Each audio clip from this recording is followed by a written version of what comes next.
Olá a todos e todas, bom dia! Estamos iniciando mais uma live do curso de extensão Caminhos e Diretrizes da Normatização de Trabalhos Acadêmicos em sua 19ª edição.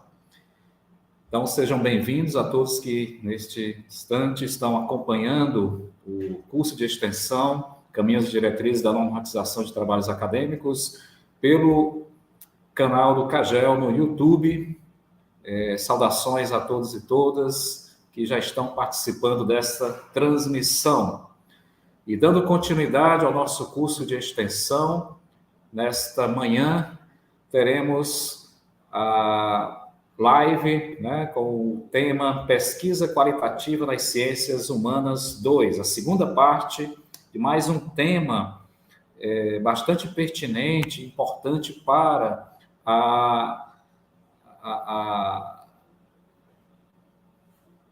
esse tema que é muito importante, para a vida acadêmica, para a produção acadêmica dos nossos participantes. Então, mais uma manhã rica, em conhecimento, em partilhas de informação.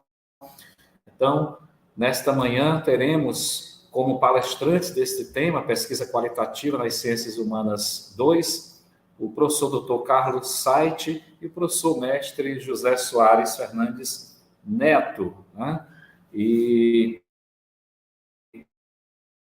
dois, com certeza,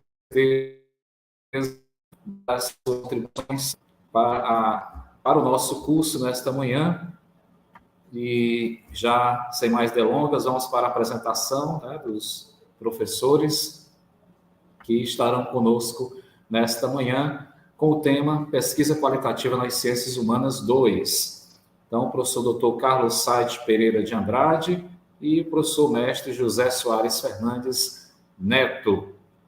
O professor Dr. Carlos Saiti Pereira de Andrade possui doutorado em Geografia pela Universidade Federal de Pernambuco, mestrado em Geografia pela Universidade Federal de Pernambuco, graduação e licenciatura plena em Geografia pela Universidade Federal do Piauí. É professor de Geografia da Universidade Federal do Piauí desde 1992, atuando na graduação e no mestrado do PPGE, o Programa de Pós-Graduação em Geografia da UFP. O professor Saiti é sócio efetivo do Instituto Histórico e Geográfico Piauiense. Tem experiência na área de Geografia, com ênfase em climatologia e clima urbano, atuando principalmente nos seguintes temas: climatologia geográfica, clima urbano e ensino de geografia física. O nosso outro palestrante desta manhã é o professor mestre José Soares Fernandes Neto, mestre em Geografia pela Universidade Federal do Piauí, graduado em Geografia pela Universidade Federal do Piauí, pós-graduado em Educação Especial e Inclusiva pelo Instituto de Educação Superior, Sinapses, formação em Serviços Administrativos no CERT e SENAT, ex-bolsista do Programa Institucional de Bolsas de Iniciação à Docência, PIBID, possui experiência profissional na Prefeitura de Teresina e no Programa Nacional de Acesso ao Ensino Técnico e Emprego, PRONATEC, e atuou como professor do ensino fundamental, do ensino médio em revisões pré-ENEM, em uma escola cooperativista e em outras escolas particulares de Teresina. Então, sejam bem-vindos, professores, professor Carlos Saiti, professor José Soares. Com grande alegria recebê-los nesta manhã no nosso curso de extensão,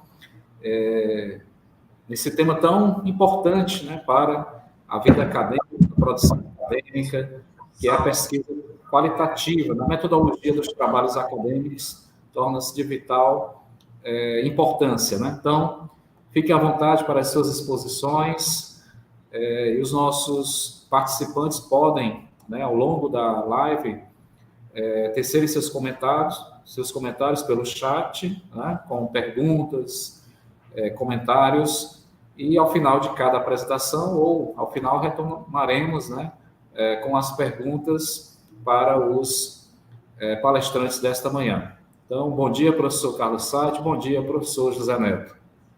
Bom dia, professor Wesley. Bom dia, professor Wesley. Bem.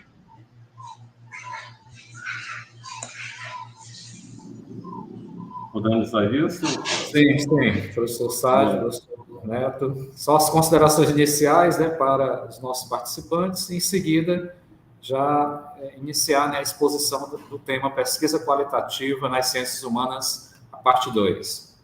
Tá, obrigado, Wesley. Bom, inicialmente, bom dia a todos e todas que estão aqui conosco nessa manhã, para a gente refletir um tema tão importante, né, para a ciência de uma maneira geral e para as ciências humanas em particular e para a geografia ainda de maneira mais particularizada. Então, bom dia a todos, né? Quero agradecer a coordenação de geografia, ao tempo que quero também parabenizar, né, pelos trabalhos que vem desenvolvendo nessa área, né, na área de extensão, mais vinculada às reflexões, né, e aos trabalhos sobre pesquisa, sobre normalização do trabalho científico, que é muito importante para a formação, né, e também importante para quem já vem trabalhando a pesquisa no estágio de pós-graduação, seja no nível de mestrado, ou seja, no nível de doutorado. Parabenizar também ao CAGEL, né, pelo trabalho que desenvolve, né, assim, comprometido. Os meninos do CAGEL, que sempre digo, são todos e todas muito dedicadas, né, à geografia, muito dedicadas ao ensino, à pesquisa. Então, meus parabéns também, né, aos alunos e alunas que formam, né, e que fazem o CAGEL. Bom, dito isso, podemos começar a reflexão de hoje sobre o tema, né? Zé Neto, você pode, por gentileza, apresentar o primeiro slide?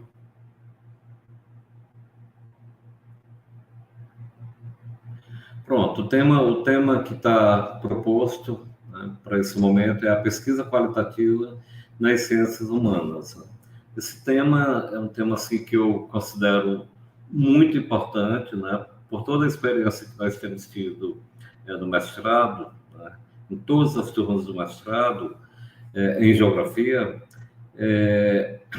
Assim, o conteúdo relativo a esse tema, ele está presente, ele tem estado presente, né?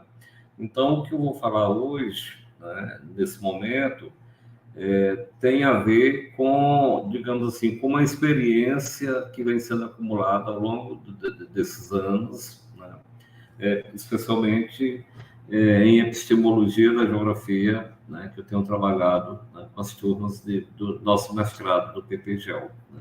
Então, é um tema que eu diria importante para além da geografia, né, mas daremos aqui, né, um enfoque na nossa área, né, focaremos na geografia para que o nosso público, que é majoritariamente da geografia, se sinta mais contemplado com essas discussões. Tá?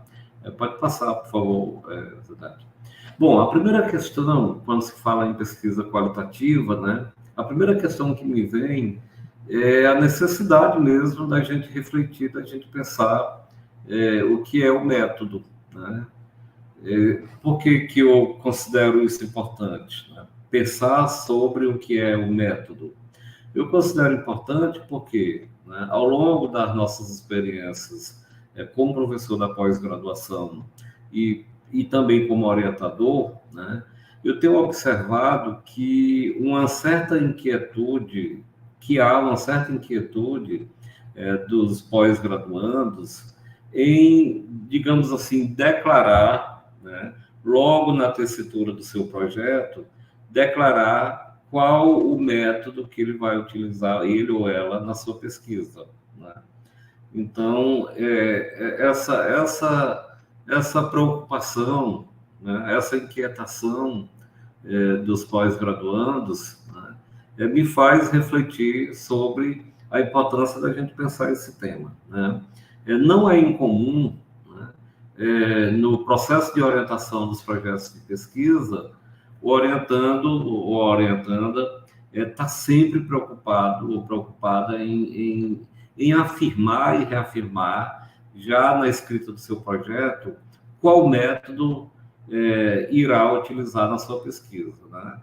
E assim, eu fico pensando que, né, o aluno ele ele, na verdade, quer dizer, ele sente a necessidade de dizer que o método dele, né, ele vai trabalhar com a dialética, vai ser um método sistêmico, enfim, eu sinto não, né, eu ouço comumente, né, as interrogações dos alunos perguntando, né, professor, né, qual método eu devo dizer que eu vou trabalhar na minha pesquisa, né? Qual método eu devo colocar lá no meu projeto que eu vou trabalhar na minha pesquisa, né? Então, assim, isso me propõe, né, e me provoca a gente pensar a necessidade do método, né? Nesse sentido, né, antes das colocações que eu gostaria de fazer sobre o meu pensar, né, a respeito da matéria, eu me preocupei de trazer um pouco o significado de método, né, que está posto mais no senso comum, né? E aí eu fui aos dicionários da língua portuguesa para a gente ver na internet, do Google, né, para a gente ver o que predomina sobre o significado da palavra método, né? E diz assim, né, o que eu encontrei que é mais recorrente. Método significa literalmente seguir um caminho, né, para chegar a um fim. Em filosofia, especialmente em epistemologia, o método delimita o modus de obtenção do conhecimento, né? O método delimita o modus, né, de obtenção do conhecimento, né? Isso está na Wikipédia, mas método também é normalmente concebido como procedimento, como técnica, ou meio de fazer alguma coisa, especialmente de acordo com o plano, né? Significa processo organizado, lógico e sistemático da pesquisa, instrução, investigação, apresentação e etc. Então, aí a gente tem, mesmo partindo do senso comum, né, no meu entendimento, nós temos aí duas abordagens sobre o que significa método e que, claro, elas não são entre si autoexcludentes, né? Elas são, na verdade, complementares, mas elas não são iguais, elas são complementares, né? Se observarmos o primeiro significado aí de método, né? Método como um caminho a ser seguido, né, para chegar a um fim, e o outro como técnicas, como procedimento, a gente percebe que a primeira perspectiva ela tem, né, digamos assim, um sentido mais amplo, né, e a segunda perspectiva para método tem, digamos assim, uma orientação mais de técnica, né, mais do procedimento do fazer, né, do operacionalizar, né? Então, assim, tem uma natureza mais pragmática, né? A primeira perspectiva tem um significado, uma natureza mais epistemológica mesmo, né, eu diria. Então, mesmo do senso comum, a gente já pode observar essas distinções, né? E acho que, a partir daí, a gente já pode começar também algumas reflexões. Mas você pode continuar, por favor. E aí, método científico, né? Pode passar, por favor. Método científico, né? Já que os significados anteriores eram apenas sobre a palavra método, né? Refere-se a um aglomerado de regras básicas dos procedimentos que produzem conhecimento científico, quer um novo conhecimento, quer uma correção, evolução ou aumento na área de incidência de conhecimento anteriormente existentes, né? Então, isso é interessante para a gente ver, mais uma vez, que mesmo na perspectiva da ciência, né, mas assim, posto lá no senso comum, ou posto lá na internet, né, nas pesquisas de Google, né, o significado de método tem assim, uma relação muito íntima com procedimentos investigativos de pesquisa, né? Então, a mim, pelo menos, isso produz, né, uma série de interrogações e uma série de questões importantes para a gente pensar aqui, né? Bom, pode Passando, por favor, Neto, né? Aí eu coloquei, né, agora aqui nesse slide, alguns trechos do pensamento de Edgar Morin, né? Acho que todos aqui que estão nos ouvindo conhecem o pensamento do Edgar Morin, né? Edgar Morin tem uma formação muito voltada para a educação, mas ele tem uma formação assim interessantíssima, bem ampla. Ele é inclusive geógrafo também, né? Mas ele tem uma formação bem ampla voltado para ensino, voltado para a educação, né? E aí eu acho que todos conhecem uma obra de Edgar Morin que se tornou muito conhecida, que é Os 7 Saberes Necessários à Educação do Futuro, né? Então, A Cabeça Bem Feita também, que é uma obra muito, muito, muito citada, muito conhecida, né? E como ele é considerado o pai da teoria do pensamento complexo, ou teoria da complexidade, eu achei interessante trazer algumas questões, né, que ele coloca acerca do método, né, e que eu coaduno com essas questões, né, que eu concordo com essas questões que ele coloca, né. Ele diz o seguinte: nos dias atuais, necessita-se de um método que detecte e não que oculte as ligações, as articulações, as solidariedades, as implicações, as imbricações, as interdependências, as complexidades, né? Por que ele diz isso, né? Nos dias atuais, necessita-se de um método que detecte e não que oculte, né? Porque muitas vezes, e em muitas pesquisas, né, a opção de método feita, né, para investigar um objeto, às vezes essa opção ela esconde muito mais, ela coloca muito mais para baixo do tapete questões importantes do que na verdade ilustra, do que na verdade revela, né? Então, assim, o método, né, escolhido, né, para desenvolver uma pesquisa, ele, na verdade, deve servir para revelar, para desvendar aquilo da realidade que o investigador, que o pesquisador está atrás, né? Então, e por que muitas vezes o método oculta, né, esconde, não revela? Porque se o método não tiver ajustado, né, ao objeto, ao que o pesquisador objetiva também, né, na verdade, muitas articulações, né, muitas interações e inter-relações, né, estarão colocadas, né, fora de todo o processo da investigação. Quando eu digo colocadas fora, eu estou dizendo que estarão sendo desconsideradas, né?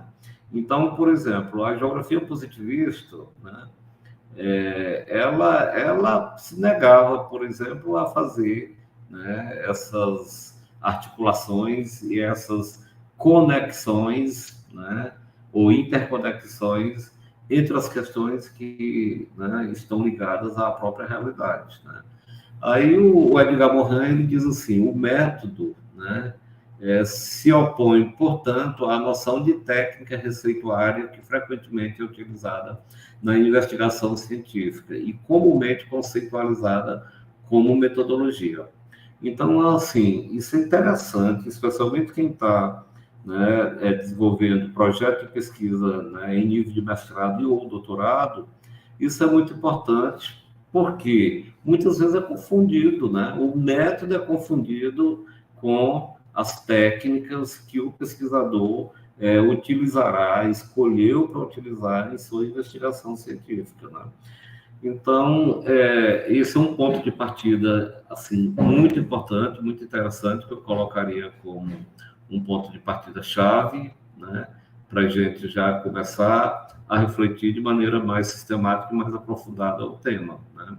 Então, quando eu digo que o método, quando eu digo a partir de Morin que o método se opõe à técnica, à noção de técnica, na verdade não é se opõe para negar a técnica, né? Se opõe no sentido de reafirmar que método não é técnica, né? O método tem a ver mais com a noção, ou com o sentido, ou perspectiva, né, de visão do mundo que o pesquisador tem claro, do mundo e do objeto que ele está se propondo a pesquisar, né? Então, o método não é técnica, né? O método tem a ver mais, repito, com a visão de mundo do pesquisador. Então, dependendo dessa, né, do caminho e da visão de mundo que ele tenha, né, as investigações tomarão um rumo ou tomarão outro rumo, né? E aí o Edgar Morin, né, eu coloquei mais outra citação que eu acho que é importante a gente refletir, né? Edgar Morin, refletindo acerca do significado do método, diz que este só pode se construir durante a pesquisa e continua o seu pensamento afirmando que o método só pode emanar e se formular depois, no momento em que o termo transforma-se em novo ponto de partida, dessa vez dotado de método. Isso leva ao entendimento que o método deve ser encarado como um processo, não como uma etapa a priorística da pesquisa. Aí, mais uma vez, né, eu dialogo com os alunos da pós-graduação, né, porque eu acho que é muito, muito importante a gente pensar isso que a Edgar Morin diz, né? Por quê? Né? Voltando àquela ideia que eu já falei, né, da preocupação dos alunos, né, quando estão elaborando seu projeto de pesquisa, afirmarem logo, antecipadamente, qual é o método, né, que vão utilizar, né? Isso chega a ser uma inquietação deles, como eu já havia dito. Edgar Morin desmonta um pouco isso, né? Então, assim, eu particularmente, né, a praticamente todos os meus orientandos que tiveram essa preocupação, né, de querer afirmar e logo com antecedência qual é o método que eles deveriam utilizar, né, eu já pedi e sugeri aos alunos que tivesse calma, que tivesse tranquilidade, porque o método, né, iria surgindo ao longo do processo, né? Então, assim, na verdade, né, o pós-graduando, quando está desenvolvendo a pesquisa, né, ele tem essa necessidade de afirmar o método, né? Mas, na verdade, o método, como o método aqui está sendo compreendido como uma visão de mundo, ele está presente, né? Ele sempre está presente, ainda que não de maneira explícita, né? Mas ele está sempre presente, né? A opção que o pesquisador faz de investigar, né, mesmo que ele não tenha plena consciência, ela está lá, né? Ela está lá presente, ela está de maneira implícita, né, na proposta, né, do pesquisador. Então, assim, no processo ele termina descobrindo, né, quando o pesquisador, ela vai avançando na pesquisa, termina descobrindo qual é o método, né? E, assim, eu como orientador, né, como professor e orientador, eu nunca senti a necessidade de sugerir aos meus orientandos que já no projeto eles colocassem qual é o método da pesquisa, né?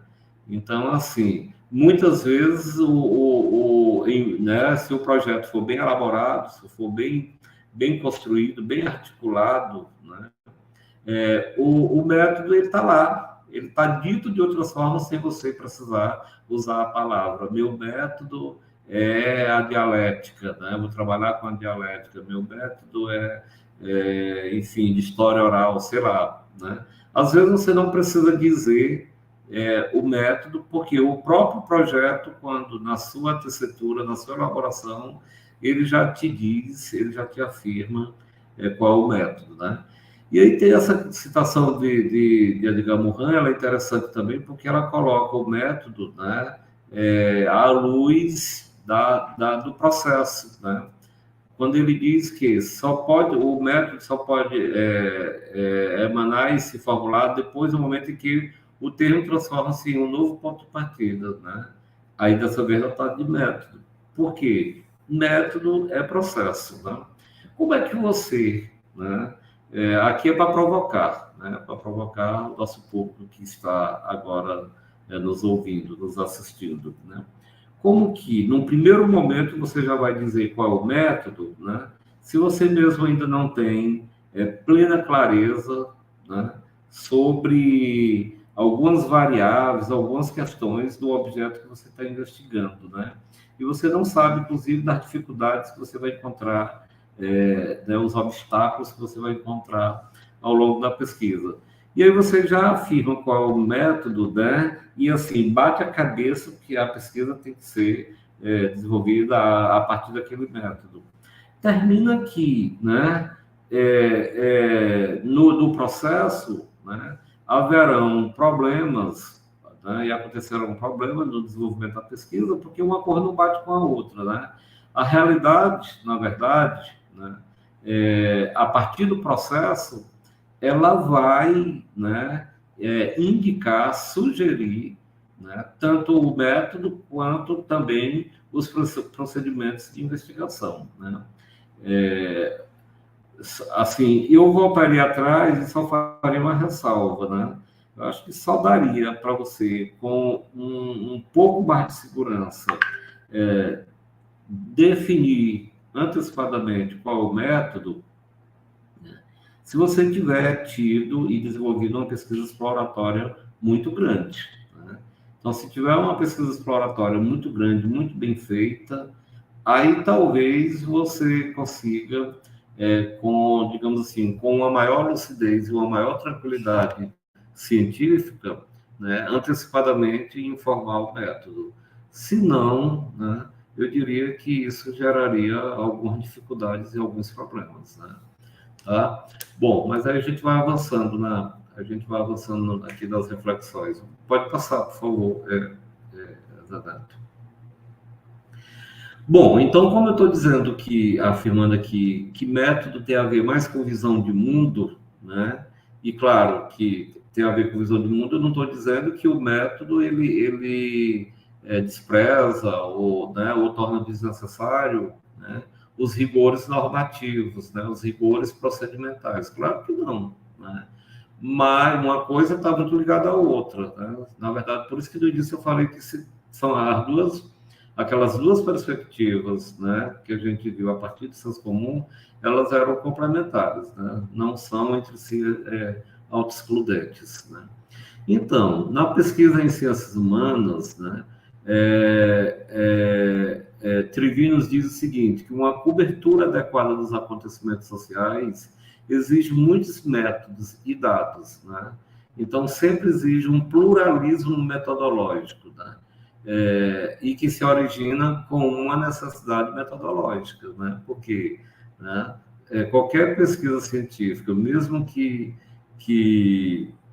você, digamos assim, sinta a necessidade, né, de trabalhar com aportes de mais de um método, né, isso exige um rigor metodológico, isso exige um cuidado metodológico, né? E isso é o que faz, né, o conhecimento científico se tornar, digamos, diferente do conhecimento do senso comum, né? Claro que os conhecimentos se complementam, né? Eu acho que, no meu entendimento, a ciência ela avançou muito, muito mesmo, quando ela dialogou, quando ela explorou, né, os conhecimentos prévios do senso comum, né? Então, eu falo isso assim, em alguns ramos da ciência, ou em algumas correntes de cada ciência em particular, né? No caso da geografia, ela avança muito quando ela toma como referência, toma como base, ou pelo menos como ponto de partida, dos conhecimentos do senso comum, né? Mas, assim, essa coisa de que os conhecimentos sociais exigem muitos métodos, né? O que é que quer dizer isso também, né? Não é uma barafuda metodológica, não é que, por isso, você vai, numa pesquisa, trabalhar vários métodos, né? Não é isso que Trevino está dizendo. Está dizendo que, né, as questões sociais e humanas, né, são tão complexas, né, e tão variadas, né, mas principalmente complexas, que permitem, né, a cada situação permite a possibilidade de um método diferente, né? Então, isso, por um lado, parece confuso ou complicado, por outro lado, né, possibilita ao investigador, possibilita ao pesquisador, né, horizontes, né? Então, assim, possibilita alternativas quando você trabalha com essa variedade de métodos, né, possíveis para pesquisar, para conhecer e explicar, né, os acontecimentos sociais. Pode passar, Neto. Bom, mas nas ciências humanas, né, e na geografia em particular, né, eu diria que a gente teria esses 3 métodos acima: o positivismo, a fenomenologia e o materialismo histórico dialético, né, como aqueles métodos que norteiam as pesquisas de uma maneira geral, né, e mais o sistêmico, né, no caso da geografia, como um método assim, extremamente importante, especialmente a partir da década de 1970. Depois a gente dialoga mais à frente sobre essas questões. Mas, assim, do ponto de vista filosófico, as 3 grandes orientações acima, a fenomenologia, o positivismo e o materialismo histórico, eles, digamos assim, possibilitaram, né, o grosso, né, o volume, né, de pesquisas, né, desenvolvidas nas ciências humanas. Né? E a geografia se apropria muito do método, para além desses 3 métodos, do método sistêmico. Eu diria, inclusive, que ela tem um avanço assim, fenomenal a partir da década de 70, de 1970, exatamente porque se apropriou, né, muito do método sistêmico para pensar fenômenos geográficos. Tá? Bom, então vamos lá. Acho que os slides que virão irão trabalhar, né, um pouco sobre cada método. Né? Bom, lembrando aqui que... Então, pode passar, Neto, por favor. Né? Lembrando aqui que uma grande referência que a gente está... Né, uma grande referência da nossa fala aqui está fundada na referência de Trivinos, né? Um grande pensador, um grande, né, intelectual que a gente, do campo, principalmente da metodologia, né, e em ciências humanas e sociais, é o Trivinos. Bom, para ele, né, o que é o positivismo, ou pelo menos o que a gente traria como questões-chave, né? A primeira é que o positivismo considera a realidade formada por partes isoladas, né? Então, conforme o que a gente viu sobre a questão do método, lá naquele primeiro conceito, né? E depois, a partir de Edgar Morin, né? O Edgar Morin diz que método é aquilo que liga, né? Para explicar o mundo, para explicar uma parte do mundo, uma parte da realidade. Mas é o que liga, né? O método trabalha com as conexões, com as interações, né, com as solidariedades, né, com as conectividades. Né?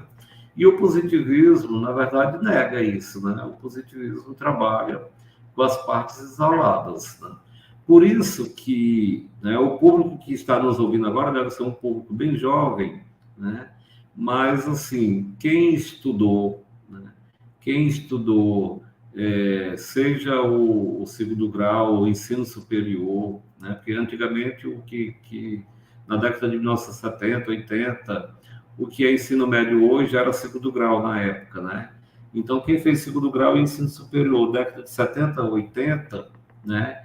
Lembra muito que os livros didáticos, né? Ele era o quê? Cada livro didático, por exemplo, um livro didático de geografia geral, né? Era uma unidade, mas que o livro como uma totalidade, né? Mas que cada unidade do livro, né, se configurava como uma parte isolada. Por quê? Não conectava, uma unidade do livro não conectava com a outra unidade do livro. Imagine um livro em que você, né, tira uma unidade inteira, né, ou alguns capítulos, né, e aquela parte que você tirou do livro não fará diferença nenhuma no livro, porque ela não comunicava, né, ou não se comunicava, as partes não se comunicam, as partes não se complementam, né, não tem interação entre as partes do livro. Né. Então, terminava que o livro, né, você poderia pegar um capítulo ou uma unidade inteira retirar ou botar, que não faria diferença, porque o livro era cheio de quê? De fragmentos, né? E os fragmentos, como eram fragmentos, não dialogavam entre si, né? E a realidade era assim também, né? Explicada, a realidade é pelo positivismo, a geografia positivista, né? Ela tinha esse formato, né? De trabalhar as partes isoladas. Por exemplo, né? Vamos pensar o que é trabalhar as partes isoladas aqui no positivismo à luz da geografia, né? O relevo era explicado, né? O relevo pelo relevo. Ele não tinha relação nenhuma com hidrografia. A sua explicação, a explicação, por exemplo, de uma forma planáutica, de um planalto, de uma planície, de uma depressão, não era explicada, digamos assim, não era feita a relação com hidrografia, não era feita a relação com solos, nem com geologia. Então, a forma do relevo pela forma do relevo, né? A vegetação pela vegetação, a hidrografia pela hidrografia, o clima pelo clima, né? Então, assim, todos esses conteúdos, né, da geografia que formam a realidade ambiental, física de um lugar, né, esses conteúdos eles eram tratados isolados, né, cada um por si, né, sem relação com os demais, né. Então, no livro, eles eram expostos assim também, né, como fragmentos da realidade. Então, isso era um problema, né, era um problema porque essa forma de compreender a realidade ou de explicar a realidade, né, terminava sendo uma forma muito descritiva, né? Daí que a geografia, né, dos anos anteriores à década de 1980 era fundamentalmente descritiva, né? Era a geografia do decorar, né? Imagina que, né, na universidade mesmo, no curso de geografia, no final da década de 70 para início de 80, né, você fazia uma disciplina de geografia do Piauí e geografia do Piauí, e que nessa disciplina você iria decorar, por exemplo, os rios, né, os afluentes da margem direita e da margem esquerda de um rio principal, de uma bacia hidrográfica, por exemplo, do Piauí, né? Quais são os afluentes da margem direita e da margem esquerda do rio Parnaíba? Quais as cidades banhadas por tais afluentes? Quais as cidades banhadas pelo rio Parnaíba, né? Então, assim, era praticamente a descrição disso, né? A descrição desses fenômenos, né? Então, não tinha muita inter-relação, não tinha muita interconexão entre eles. Isso gerava, na época não se questionava, claro, mas gerava também, assim, um conhecimento que se tornava, na verdade, muito desinteressante, né? Você decorar por decorar, né? Mas isso tinha um sentido na época, né? Nós não tínhamos, não existiam as tecnologias, as possibilidades que o contemporâneo permite e possibilita, né? O mundo ele era conhecido, né, a partir das descrições, né, das diversas partes do mundo, né? Então não tinha o Google hoje que você, né, acessa e você vê em tempo real qualquer lugar do mundo, qualquer detalhe, né, qualquer paisagem. Então tudo era mais difícil, talvez por essa razão e por outras, claro, né, a descrição era tão importante, né? Bom, o positivismo não aceita outra realidade que não sejam os fatos, né? E os fatos observados, né? Na verdade, o positivismo, ele né, trabalhava com verdades absolutas, né? O que era científico, né, tinha que ser comprovado, testado, né? E era tratado como verdades absolutas, né? Então, isso né, gerava também, né, alguns problemas, porque, né, o que era verdade não podia ser questionado, né? Do ponto de vista, né, de uma dimensão mais política também, né, a ciência positiva era uma ciência considerada neutra, né? Ela não é como que ela não tomasse partido nenhum do ponto de vista ideológico e em outras perspectivas também, né?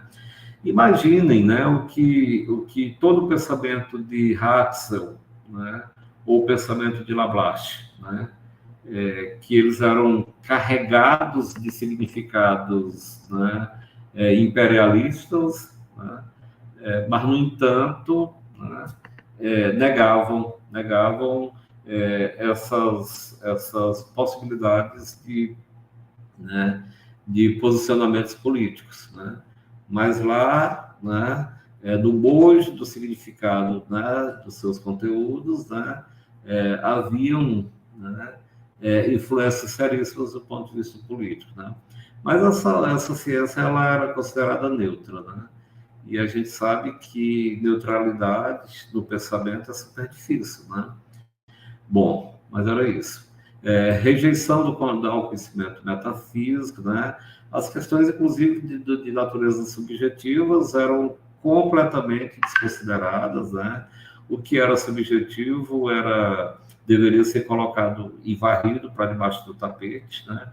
Só era científico o que era objetivo, que era palpável, que era passível de ser comprovado, testado e comprovado, né? Precisamente foi o positivismo lógico que formulou o célebre princípio da verificação, demonstração da verdade, que é aquilo que a gente já falou, né? E cheia da unidade metodológica para a investigação dos dados naturais e sociais, né? Também é assim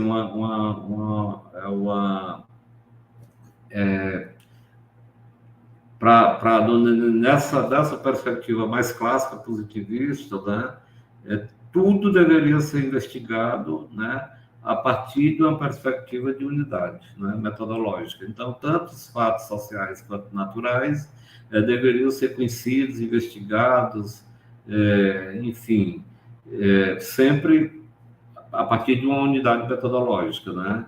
O que quer dizer que, tanto para as questões naturais quanto sociais, o método deveria ser o mesmo, né? Então, isso é uma complicação, porque, né, são vertentes completamente diferentes, né? E que, em alguns aspectos, podem até se alinhar, mas são diferentes e não tem como serem investigados a partir de uma perspectiva unitária, de unidade metodológica. Bom, pode ir passando. Então, e a fenomenologia? Aqui eu estou pegando alguns fragmentos para depois a gente entender lá mais à frente, para a gente refletir sobre a pesquisa qualitativa, tá?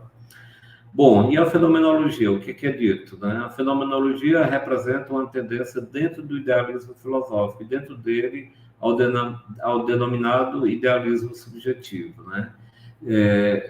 Eu acho que seria interessante a gente já partir de uma reflexão preliminar, né? Inclusive sobre a palavra fenomenologia, né? Eu não sei, assim, vocês agora que estão participando conosco aqui, né? Se vocês já pararam para pensar na palavra fenomenologia, né? O que é que essa palavra nos apresenta, né? Do ponto de vista, né, até fonético mesmo, né? O que que ela apresenta, né, como palavra mesmo, né? Fenomenologia vem estudo dos fenômenos, né? Vem de fenômeno, né? Logia dos fenômenos, né? Mas aí, né, o que é isso? Porque o que é a fenomenologia, com o que a fenomenologia se preocupa mesmo, né? A fenomenologia ela vai se preocupar com a essência das coisas, né? E se ela se preocupa com a essência das coisas, né, tem uma preocupação para além daquilo do dado plenamente objetivo, né? Então, isso se configura como uma oposição, na verdade, né, à perspectiva positivista. Por quê? Né? O positivismo, ele, como a gente acabou de ver, ele trabalha com o dado objetivo, com o dado concreto, com o que é palpável. No caso da geografia, a geografia, né, fazia as observações e as descrições depois, né? Portanto, descrições a partir das observações, né? Então, assim, tudo era devidamente descrito, né, conforme a objetividade, né, da coisa, né, e da realidade, né? Mas a fenomenologia se trabalha com a essência, né? Então, o que é, o que é a essência nesse sentido, né? A essência, né? O que é essência não se toca, né? Não se toca, não se pesa, não se mede, né? Assim, falando de uma maneira mais, né, simplória até, né? É como você pensar, né, num, num, num, num frasco, né, um vidro de perfume, em que este vidro de perfume ele assume no primeiro momento, né, um dado objetivo, ele é palpável, né, ele tem, né, a matéria, né, e aí daí por que ele é palpável, o próprio perfume, né, como líquido, mas o valor está em quê? Né? Na essência que sai, né, que sai dali, né? Então, essa essência não se toca, não se pesa, não se mede, né? Uma vez que ela saiu e ganhou, né, uma outra forma para além da materialidade, não se toca mais, né? Daí que o nível de subjetividade é tão grande, né, que a essência ela é amada, uma certa essência é amada por muitos e odiada por outros, né? Enquanto uns acham, né, a essência fantástica, outros odeiam, não se identificam, não gostam, né? E, enfim, e como, né, quando o perfume toca no corpo, como a essência, depois de tocar no corpo, vai ser diferente de sujeito para sujeito, né? Então, assim, né, como é que a gente explora isso na geografia? Ora, a geografia humanista, né, que é uma geografia, assim, não exclusivamente fenomenológica, mas é fundamentalmente fenomenológica, ela tem o conceito de lugar como conceito-chave, né? Então, o que é a geografia, ou o que é o lugar nessa perspectiva fenomenológica lá da geografia humanista, né? É o recorte de espaço vivido pelo sujeito, né, por um sujeito, né, e esse recorte de espaço vivido, né, dá a identidade do sujeito, né, dá a identidade por conta das experiências vividas, né, e a experiência vivida, por sua vez, né, possibilita o desenvolvimento de um sentimento de afetividade do sujeito com aquele espaço vivido, com aquele recorte de espaço vivido, né? Então, a afetividade do sujeito, né, digamos assim, construída a partir da experiência vivida, portanto, a partir das experiências, né, essa afetividade é uma dimensão plenamente subjetiva, ela é a essência, né? Ninguém tasca, ninguém toca no sentimento que alguém tem, né, pelo seu lugar vivido, porque, inclusive, essa afetividade, né, é o que produz, é o que promove a própria identidade, é o que promove a nossa identidade. Por que eu sou teresinense, né? Eu sou teresinense porque eu tenho as minhas experiências vividas, né, aqui em Teresina, e é aqui que eu tenho minha identidade, aqui é que eu sou Carlos Said, professor da UFPI há 30 anos, que moro na rua X, que frequento tais lugares, que né, tem um ciclo de amizade, enfim. Então, esse digamos, conjunto de referências, né, dão a minha identidade, né, caracterizam a minha identidade, né? Então, isso tudo, né, são dimensões, né, que estão no âmbito da subjetividade, né? E o lugar, né, geográfico na perspectiva humanista é isso, né? Então, ele tem um sentido, tem um significado, né, ligado a essas questões da essência, ligado às questões da subjetividade, né? Então, acho que isso é importante para a gente pensar, né? A geografia ela avançou muito a partir da década de 1970, né? Com a chegada, digamos assim, né, das reflexões ligadas à geografia humanista. Todos nós sabemos, né, que a geografia humanista ela tem suas bases na geografia cultural, né? A geografia cultural ela remonta, né, como corrente mesmo, né, à década de 1920, principalmente com Karl Sauer, né? Mas nesse tempo a geografia cultural era uma geografia cultural fundada, né, principalmente na realidade do mundo campesinato, né? Hoje, né, a geografia cultural, que é um campo interessante da geografia também, ela é, digamos assim, fundamentalmente urbana. Daí por quê? Porque o mundo é urbano. Daí por que hoje se utiliza muito frequentemente e recorrentemente a expressão a nova geografia cultural para se contrapor àquela geografia cultural de Karl Sauer, ainda da década de 1920 até 1950, mais ou menos. Então, a geografia humanista ela tem sua base na geografia cultural, mas ela tem também sua base, né, na percepção ambiental, que foi amplamente desenvolvida a partir da década de 60 até 1970, não somente na geografia, mas nas áreas de psicologia, nas áreas de urbanismo, na área de arquitetura, na área de planejamento urbano, né?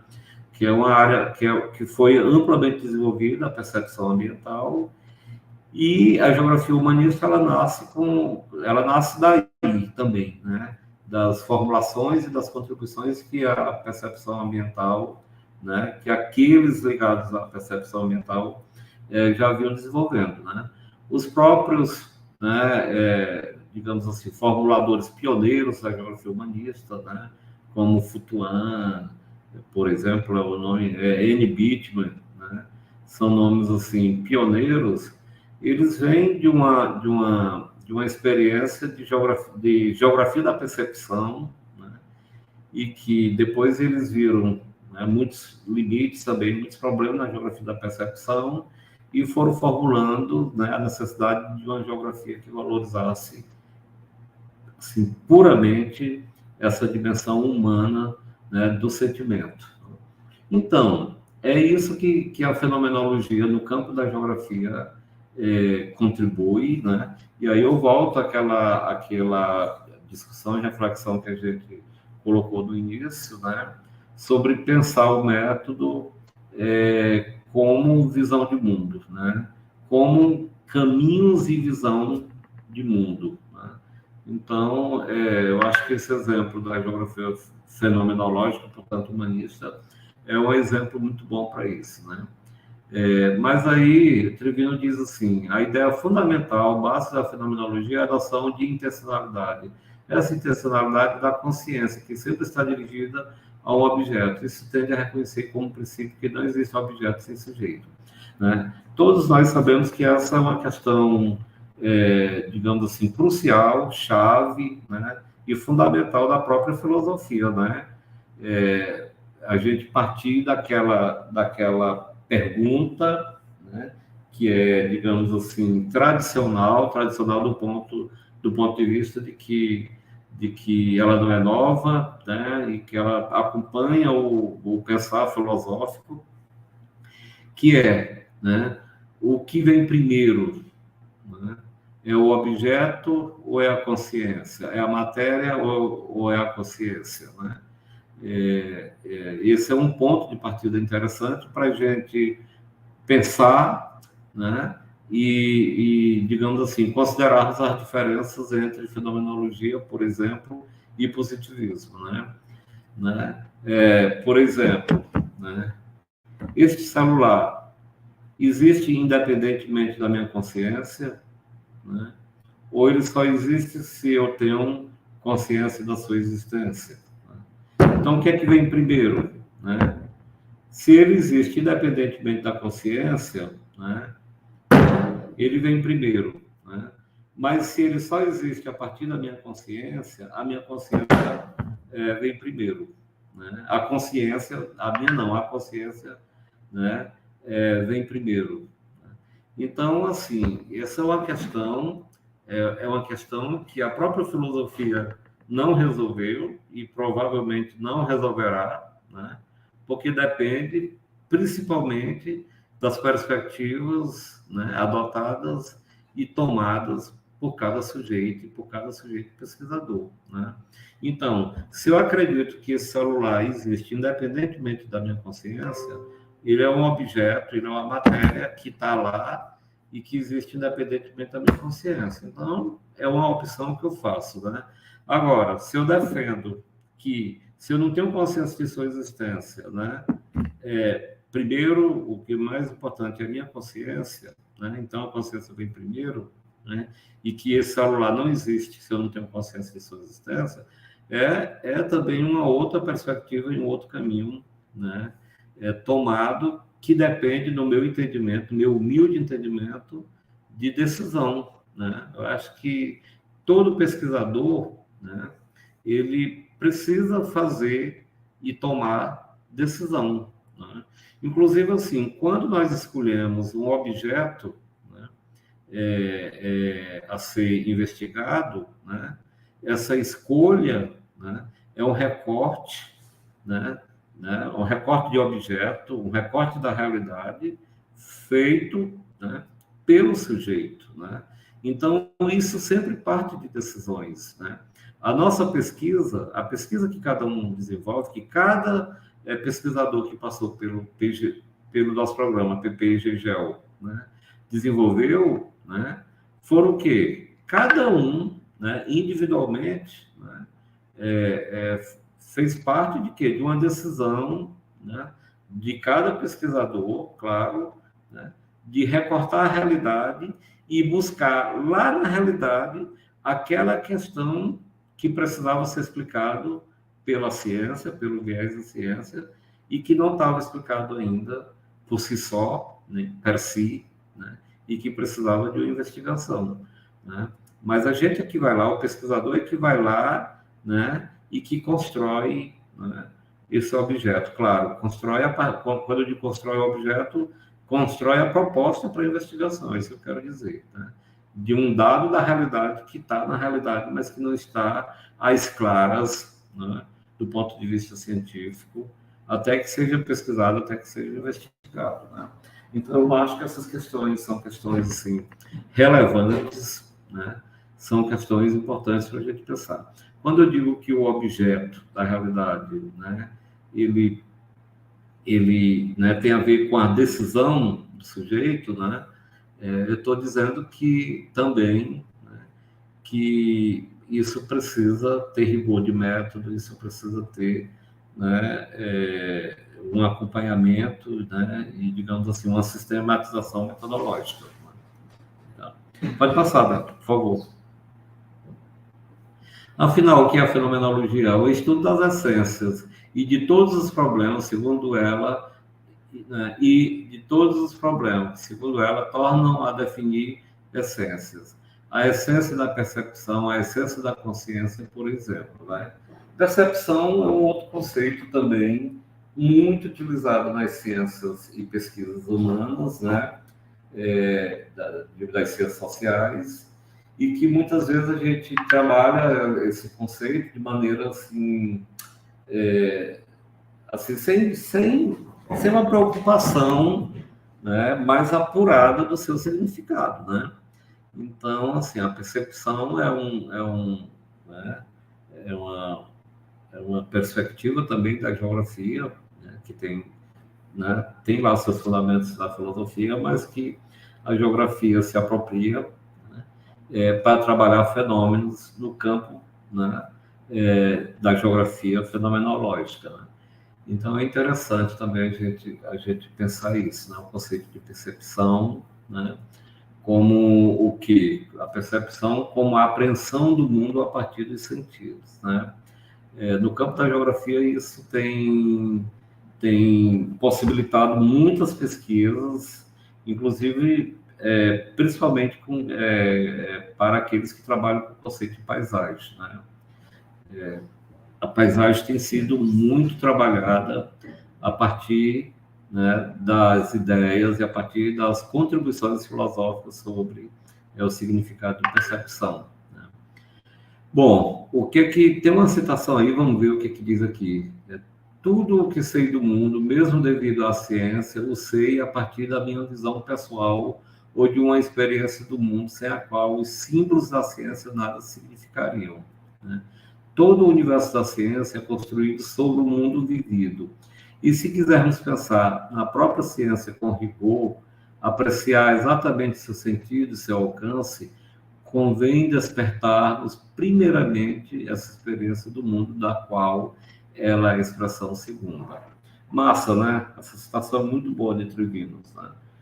Porque, mais uma vez, nos convida, né, a gente refletir a ligação, né, e a interação que tem o conhecimento científico com o próprio mundo vivido, com o senso comum, né, com as experiências sensoriais que nós temos com o mundo e com o espaço, né, e que a ciência vai, né, e com o método, com a sistematização dos métodos, com os rigores que a própria ciência, né, exige né, que tenhamos, a gente consiga dar um trato, né, à realidade de maneira assim tal, né, que os resultados, digamos assim, tenham significados diferentes e maiores, né, para o próprio mundo e para nós, né, seres humanos.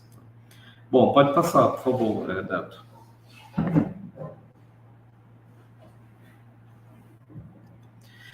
Bom, o outro método, né, é importante, a gente não poderíamos deixar de pensar que também é o materialismo histórico e dialético, né? E aí não tem como não falar de Karl Marx, né? Então, Karl Marx, ao fundar a doutrina marxista na década de 1840, revolucionou o pensamento filosófico, especialmente pelas conotações políticas explícitas nas suas ideias colocadas. Em seguida, também, Engels e, mais tarde, Lenin teve a singular capacidade de unir sua vida e aos mais elevado pensamento criativo e a uma prática revolucionária intensa, né? Então, por que é importante a gente pensar esse método também, né? No campo da geografia, né, especialmente a partir da década de 1970 teve as bases, né? Mas especialmente a partir da década de 1980, a geografia foi amplamente influenciada e trabalhada pelo marxismo, né? Que foi o desenvolvimento da geografia crítica, né? Eu que me formei na década de 1980, né? E numa universidade periférica, que era a nossa, né? A Universidade Federal do Piauí, eu digo periférica do ponto de vista, né, das experiências e da tradição em pesquisa científica, né? Hoje a Federal do Piauí já tomou um outro rumo, né? Mas na década de 1970, 80, né, é o meu caso, eu estudei aqui a segunda metade, né, de 1984 a 1989, né? Era interessante como as influências vinham de cima para cá, né? Então, na década de 1980, quando eu me formei, estava assim, no auge, no apogeu da geografia crítica, né? E que, assim, se confundiam, né? A geografia se confundia com o próprio marxismo, mas era interessante como, de repente, né, sabe, tinha até uma estética, né? Você dizer que fazer geografia crítica, né, era assim, era o máximo, né? E, na verdade, a gente tinha na época, né, uma fragilidade muito grande do ponto de vista intelectual e do ponto de vista do conhecimento. Quando eu digo intelectual, desculpem e me entendam bem, né? Estou falando do ponto de vista do conhecimento da obra de Marx, né? O Capital, por exemplo, né, pouca gente, né, fazia a leitura do Capital, né, ou outras leituras adjacentes do marxismo, né? E a gente, mesmo assim, se intitulava como geógrafos críticos, né? Eu acho que isso gerou um problema para a geografia, né? Isso é um pensamento meu, né? A gente pode refletir depois, né? Mas, assim, gerou um problema para a geografia porque, de alguma maneira, né, essa influência que veio muito forte, né, da geografia crítica, e que praticamente exigia que todos, né, fossem geógrafos críticos. Isso impactou muito a geografia física, né? No meu entendimento, a geografia física ela foi negligenciada, né? Ela foi negligenciada muito, né, na década de 80, em função e em parte por essas questões, né? Eu lembro, inclusive, né, quando eu fui fazer o mestrado, né, minha experiência, eu fui fazer o mestrado já da década de 90, vejo que eu estou, as influências disso, da década de 80 até 90, elas são muito fortes. Quando eu fui fazer meu mestrado na década de 90, o programa lá estava no momento em que fortemente demarcado pelas pesquisas e leituras do urbano, né? E aí eu venho de uma experiência que eu já era professor de geografia física aqui, trabalhando com geologia do Brasil, né? Eu trabalhava mais com o Brasil 1, portanto, com a geografia física do Brasil, né? E aí eu vou para o mestrado levando essas leituras, né? E, assim, o pessoal chamava de que isso era uma geografia de dinossauros, né? Era coisa, assim, louca, porque tinha um certo ranço mesmo, existia um certo ranço, e que eu acho que nos últimos tempos, nos últimos anos, a geografia conseguiu resolver bem isso, né? Bom, mas a geografia crítica da década de 80, né, ela abriu também, assim, novos horizontes, abriu caminhos, assim, fantásticos para a produção do pensamento geográfico, né? E deu uma nova vida, deu novos significados, né? Por outro lado, à própria geografia, né? Então, a realidade objetiva, ou seja, a matéria está integrada por infinidade de objetos e sistemas que existem no mundo real, né? E aí vejo que, mesmo na geografia crítica, a palavra sistema ela já começa a aparecer, que depois a gente vai entrar mais na frente. Pode passar, por favor, Neto. Categorias do materialismo, né? Aqui é só para a gente relembrar um pouco, né? A matéria, claro, né? Daí por que é materialismo histórico e dialético, né? A matéria vem primeiro, né? Depois a consciência e a prática social, né? Estão intimamente vinculadas essas três categorias, vinculadas ao problema fundamental da filosofia, que é a da ligação entre a matéria e a ideia, né? Então, né, aquela pergunta sobre o que vem primeiro, né, é interessante a gente pensar, mas aqui no materialismo histórico dialético, né, como a própria palavra dialético, né, já sugere, né, tem as contradições, mas tem as leis da reciprocidade, né? Então, o que é a matéria? Uma categoria filosófica para designar a realidade objetiva que é dada ao homem nas suas sensações, que é copiada, fotografada, refletida pelas nossas sensações, existindo independentemente delas, né?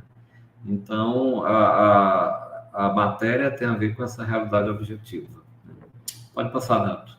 Aqui é só para gente, né, para a gente relembrar um pouco né, a questão do método, desses métodos que, digamos assim, orientaram e continuam orientando as pesquisas, né, nas ciências humanas e na geografia em particular, né? Aí as leis da dialética, né, tem aí a lei da passagem da quantidade à qualidade, a lei da unidade e da luta dos contrários, a lei da contradição. É muito importante, né, a gente pensar nisso, né? Por isso que quando eu dizia no início que muitas vezes o método está lá implícito, né? E você fica o tempo todo querendo responder a pergunta: qual é o método? Qual é o método? Qual é o método, né? Mas a realidade ela vai de maneira, né? Ela vai exigir, né, um método. Se você fez uma opção de pesquisar por aquele caminho, né, de maneira implícita, o método já tá optado, já está feito, né? E às vezes você não sabe dizer qual é o método, mas ele está implícito, né? Então, eu gosto muito quando estou pensando nas questões da quantidade, qualidade, a lei dos contrários, a lei da contradição, né, totalidade, unidade, partes, que tudo são debates que estão no meio disso tudo, né? Eu gosto de pensar a cidade como laboratório, né? E aí eu faço, muitas vezes, alguns exercícios, né, de reflexão com os alunos, chamando a atenção para essas questões, né? Por exemplo, o que é a cidade como uma totalidade, né? O que é a cidade como uma totalidade, né?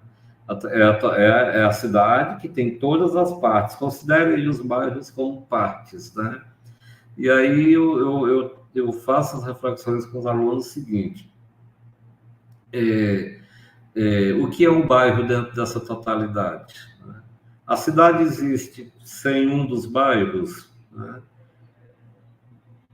E o bairro, né, pode ser considerado, né, pode ser bem compreendido fora da cidade, descolado da cidade que ele pertence, né? Como é que a gente, né, como é que a gente visualiza isso, né? E o porquê das contradições, né? Por que o bairro, né, de ter um status socioeconômico elevado, é um bairro rico, de ricos, e por que tem um bairro pobre, né? E como é que são as interações, né? Então, vamos observar o movimento de um bairro, né? Por exemplo, de um bairro que é formado, constituído por uma população de trabalhadores, né? Em que a família não tem, digamos, uma renda familiar muito alta, né? Um bairro pobre, né? E aí, vejam, né? Às vezes eu paro para olhar esses movimentos que tem na cidade, né? Como 6 horas da manhã tem uma saída efervescente de trabalhadores, muitos deles de bicicleta, de moto, né? E um movimento gigantesco saindo desse bairro em direção a praticamente a cidade inteira, a todos os outros bairros da cidade, né? E quando dá 5 horas da tarde, né, a cidade inteira, né, manda esses trabalhadores para o seu bairro de volta. Então, se 6 horas da manhã a gente vê um movimento de trabalhadores saindo de um bairro para a cidade inteira, né? Imaginemos que 5 horas da tarde a cidade inteira, né, está devolvendo esses trabalhadores para o seu bairro, né? Isso ocorre em todos os bairros simultaneamente, né? Então eu vejo como é que as contradições são reveladas, né, e são mostradas, né? E como é que essas partes, né? Como é que você vai considerar essas partes isoladas se elas estão intimamente interconectadas por esses fluxos, por esses movimentos e por esses movimentos que dão a vida à cidade, né? E isso é interessante porque, né, ao tempo que a gente vê como tudo está interligado, né, a gente vê também as próprias contradições dentro da própria cidade a partir desses movimentos, né?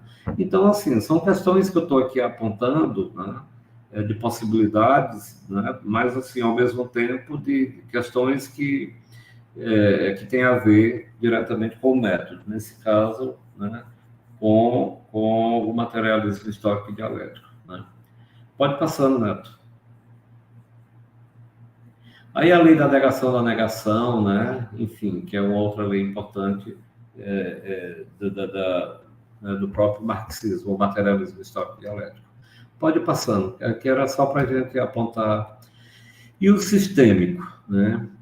Que método é esse? Por que ele é importante? Por que a gente traz à luz a reflexão hoje também, esse método, né? Então, foi Bertalanffy, a partir da década de 40, que a sistematização de um arcabouço teórico para o pensamento sistêmico ganhou forma, né? Então, Bertalanffy, ele vai, na verdade, da década de 70, publicar um livro que Teoria Geral dos Sistemas, que é um livro organizado por textos que remontam à década de 40, né? Ele compila tudo, ele organiza tudo e faz esse livro que, na década de 70, né, tomou fôlego em diversas áreas do conhecimento, né? É interessante que a palavra sistema é uma palavra que está presente, né, em várias áreas do conhecimento, né, e está também na geografia até a década de 70 de maneira muito intensa, mas até a década de 70 a gente não tinha, digamos assim, uma geografia fundada nesse método, né? E aí, em 75, com a publicação do livro, da Teoria Geral de Sistemas, assim, a contribuição foi relevante, né? No caso, eu gosto sempre de dar, assim, alguns exemplos. No caso da geografia, né? Todos aqui lembram, ou pelo menos já leram, que é mais novo, que é mais recente na área da geografia, lembra que, por exemplo, se o relevo, né, clima, relevo, geologia, vegetação, como tudo isso é trabalhado no âmbito da geografia física, né? E considerando, por exemplo, a geografia brasileira, né? As formas de relevo, a classificação do relevo brasileiro, como é que o relevo era classificado tradicionalmente, né? Era basicamente planalto, planície e depressões, né? E essas formas de relevo, elas eram classificadas, né, como no Brasil, né? A partir dos aspectos ipsométricos, né? Portanto, a partir das suas formas, né? Então, o relevo que tinha acima de 200 metros de altitude já era considerado planalto, né? Por esse caminho. O relevo que tinha, a forma de relevo que tinha abaixo de 200 metros de altitude era considerado uma planície, né? Então, o aspecto ipsométrico, ele era o aspecto fundamental para definir ou para classificar uma forma de relevo, né? Então, somente a partir, né, da perspectiva sistêmica é que esse quadro ele se modifica, né? É a partir da década de 1970 que a gente diz assim, né? Não, calma aí, né? Uma planície ou um planalto não podem ser considerados, né, ou classificados como planície ou como planalto apenas pela altitude, apenas por sua forma, e sim pela gênese, pelos processos, né, que deram origem e que continuam trabalhando essas formas. Então, mas para isso precisou-se, né, sair daquela perspectiva lá do positivismo e que trabalhava com as questões, né, e com a realidade fragmentada, né, com as partes isoladas, né, para interrelacionar tudo, né? Então, a partir dessa ótica, só é possível a gente pensar, né, as formas de relevo, planalto, planície, se a gente for buscar agendas, né, da forma e ver todos os processos geológicos, né, que ocorreram e que continuam ocorrendo naquele recorte espacial e adjacências daquela área para poder conseguir explicar aquelas formas, para poder explicar o que é um relevo, o que é o que é uma planície, o que é um planalto, né? Isso sim, né, essa perspectiva sistêmica, ela contribuiu assim, imensamente com uma nova forma de pensar a geografia física, né? Porque enquanto na geografia humana, né, nós tivemos o materialismo histórico e dialético para trabalhar os processos, né, dos fenômenos humanos, né?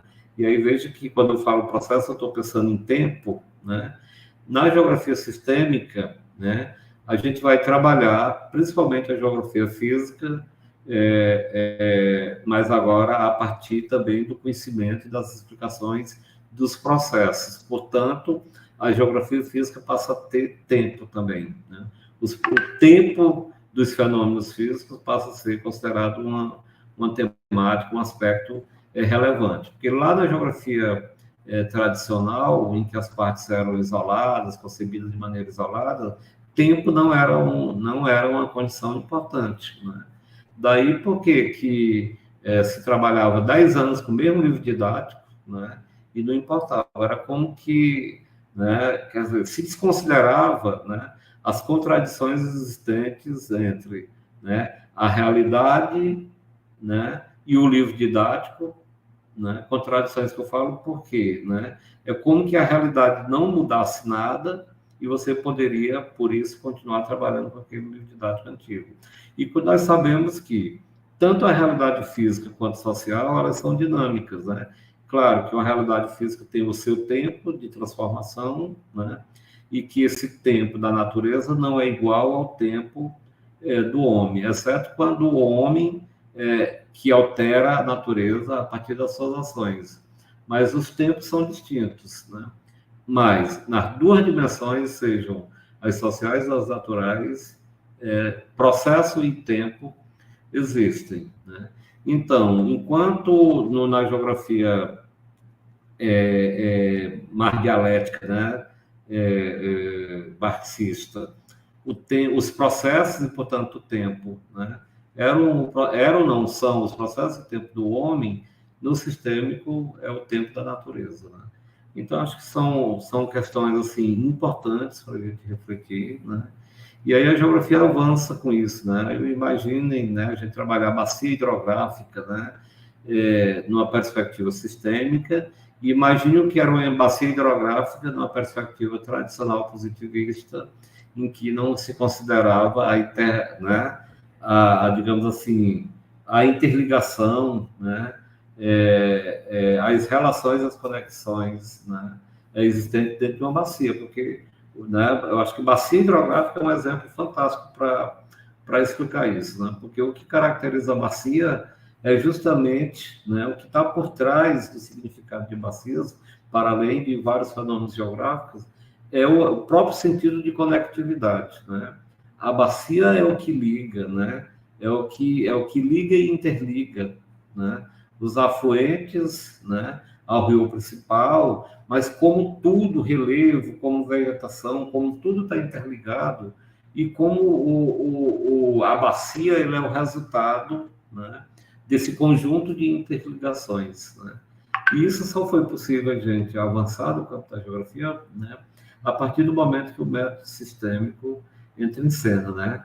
E no Brasil, né, a gente não pode deixar de lembrar, né, e de citar que Abissali, né, foi assim e é um nome, no meu entendimento, como uma grande referência, né, assim, com a mega importância, né, digamos assim, no mudar, né, o pensamento, ou no propiciar mudar o pensamento acerca da geografia, né? Então, quando ele propõe trabalhar, né, a realidade brasileira a partir da ideia de domínios morfoclimáticos, né, isso, né, avançou assim profundamente, porque o domínio morfoclimático é exatamente, né, pensar uma unidade em que, né, tudo está interligado, mas que essas interligações elas dão uma forma, elas dão uma cara específica para cada domínio, né?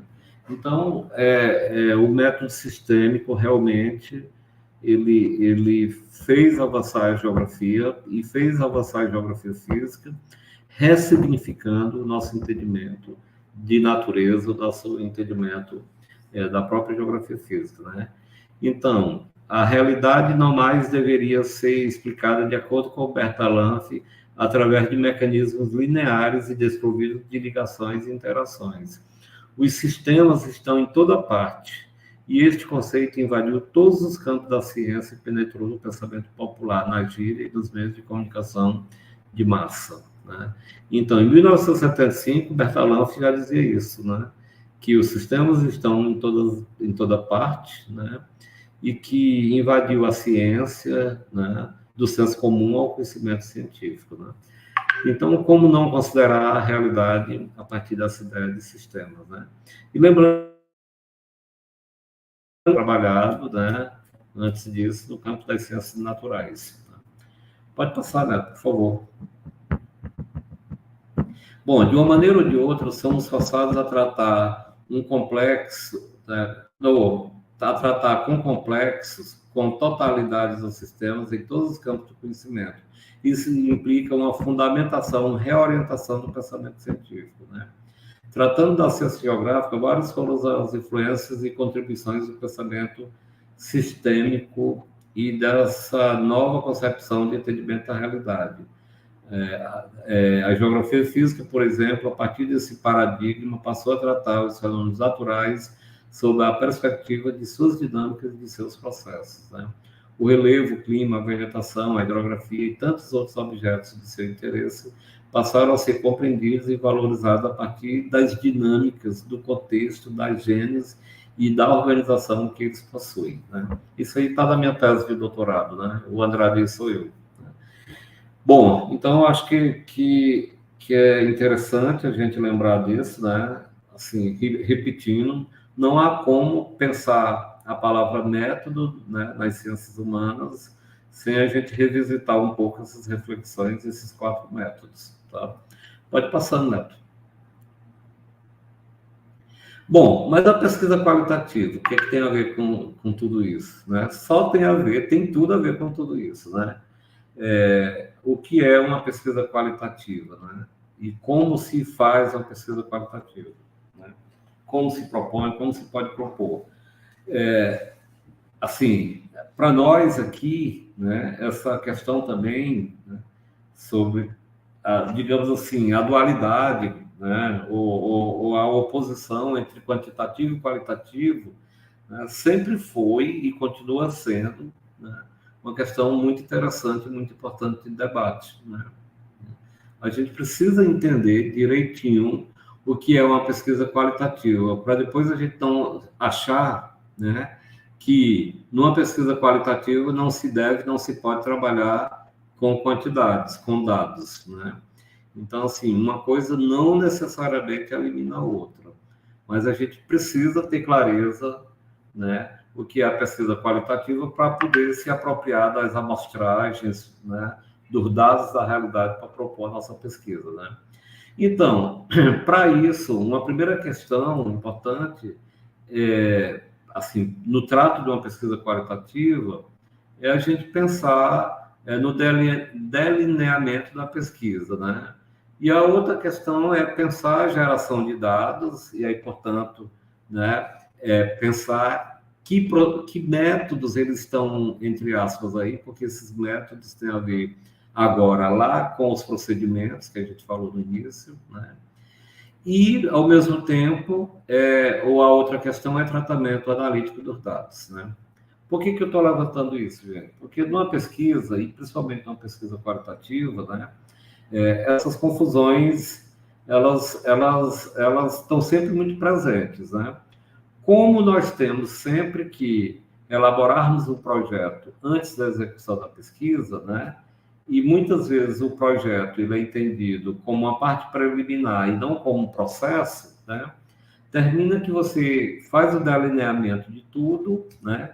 Gera dados, mas às vezes não dá o tratamento analítico que deveria.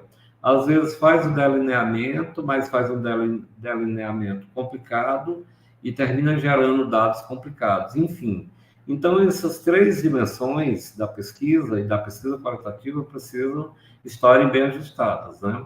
O que é o delineamento da pesquisa, né? Como delinear bem, né? É o levantamento por amostragem, a observação participantes, é saber se você vai fazer uma pesquisa de levantamento por amostragem, observação participantes, ou estudo de casos, etc., ou experimentos, né? Geração de dados, né? Saber se o teu instrumental, né, que você vai utilizar, se é através de entrevistas, né? Porque essa confusão sempre existe, né? Principalmente no mestrado, doutorado, os doutorandos já estão mais experientes, né? Mas no mestrado, por exemplo, às vezes o pós-graduando diz assim, eu quero fazer uma pesquisa qualitativa e vou aplicar 200 questionários. Ora, se ele vai aplicar 200, 500, 1000 questionários, né? Se ele estabeleceu sua amostragem, né, e definiu que na sua amostragem ele vai aplicar 500 questionários, provavelmente esses 500 questionários vão ser tratados quantitativamente, né? Então, a pesquisa ela vai ter um viés mais quantitativo do que qualitativo, né? Por outro lado, né, muitas vezes, né, eu já vi, por exemplo, muitas vezes a entrevista, que é um instrumental amplamente utilizado nas pesquisas qualitativas, né, pesquisas, né, com perguntas abertas, aliás, entrevistas com perguntas abertas, muitas vezes elas elas são trabalhadas assim em pouquíssimas quantidades, né? Então, eu já vi pesquisas assim que o pesquisador trabalhou 5 entrevistas, né? E essas 5 entrevistas, né, ofereceram, né, conteúdo e questões, né, e deram conta de uma tese de doutorado, né? Então, assim, na pesquisa qualitativa é importante você ter clareza, né? Assim, se você faz um bom delineamento, se você gera os dados bem, digamos assim, claros, né? Bem ajustados ao objeto e dá um tratamento analítico adequado, né? Você termina otimizando tudo e fazendo um trabalho assim fantástico. Então, como eu dizia, uma pesquisa de doutorado, né? Imagina, com 5 entrevistas. Né? Bom, mas não são 5 entrevistas feitas de qualquer jeito. São 5 entrevistas em que, como a pesquisa foi bem delineada, né? As 5 entrevistas, na verdade, contêm questões que o entrevistador, no caso o pesquisador, vão buscar dos sujeitos interlocutores questões fundamentais, né, dentro da entrevista. Então, são normalmente entrevistas longas, né, em que o pesquisador teve o cuidado de abordar as questões-chave na entrevista, né, e, ao mesmo tempo, teve o cuidado de utilizar um recurso, né, ou um instrumento analítico importantíssimo desses dados, né, obtidos com a entrevista. Né? E aí, o que é que acontece? Né? O pesquisador ele consegue, a partir de poucas entrevistas, dar um trato aprofundado, a partir dos fundamentos, né, que ele tem, teóricos, metodológicos e, portanto, também filosóficos, dá um trato muito aprofundado, né, e dá conta né, de fazer a pesquisa de doutorado fantástica, né? Com poucas entrevistas, porque a pesquisa é qualitativa, né? Então, o que ocorre muito é que, muitas vezes, né, por outro lado, né, contrariando isso, né, se você não tem a pesquisa bem delineada, não tem a geração de dados bem definidas, né, com os procedimentos bem definidos, e nem tão pouco sabe como vai analisar os dados, né, o cara vai para o campo, né, e aí, né, usa um instrumental, né, inadequado para aquele objeto e também, por outro lado, não tem clareza de como vai tratar os dados. Né? O que eu quero dizer com isso, pessoal, é o seguinte: quando você vai ao campo, né, você tem que estar com a pesquisa bem delineada, né, você tem que ter muita clareza. Se é uma pesquisa qualitativa, se você quer dar um trato qualitativo, você tem que ter muita clareza qual o instrumental, portanto, qual o procedimento que você vai utilizar. Né? Se for qualitativa, né, não tem como trabalhar com, por exemplo, com aplicação de questionários em que você vai dar um trato analítico quantitativo. Né? Então, o indicado é realmente a entrevista, né? Ou análise de documentos, né? Você tem que ter muita clareza disso, né? Eu já vi uma pesquisa em que o cara pesquisou, assim, fez uma pesquisa gigantesca, numa escala regional, né? Pesquisa de geografia. Numa escala regional, ele fez uma pesquisa gigantesca, né? Buscou, assim, ele tinha um acervo de dados fotográficos e de entrevistas gigantesco, né? A base de dados que ele formou. No entanto, ele não tinha clareza como é que ele ia tratar aqueles dados, né? E terminou que a pesquisa dele foi esvaziada, né? O resultado da pesquisa ficou esvaziado, mesmo esse pesquisador tendo feito uma pesquisa gigantesca do ponto de vista da obtenção de dados, né? Então, isso tudo tem que ser muito claro, né? Tá? Então, assim, o pessoal na análise, né, na análise de dados qualitativos, né, tem trabalhado muito com análise de conteúdo, né? Bardan tem sido, assim, uma grande referência, né, para orientar pesquisas qualitativas em análise de conteúdo, né? Análise de discurso eu acho mais complicado para a geografia, mas é possível, né? Mas, assim, análise de conteúdo é um bom caminho. Quem trabalha com pesquisa qualitativa, usando, por exemplo, tratando os dados a partir, por exemplo, de alguns softwares que trabalham com pesquisa qualitativa, como o NVivo, né? A análise de conteúdo sempre dá uma excelente orientação para você desenvolver suas pesquisas e você dar o tratamento analítico, né? Então, acho que são fundamentos importantes, né? Repito, né? Bardan é uma grande referência. Né? Pode passar, Neto. Eu acho que o nosso tempo já está quase esgotando, né? Como é que está o tempo aí, Neto?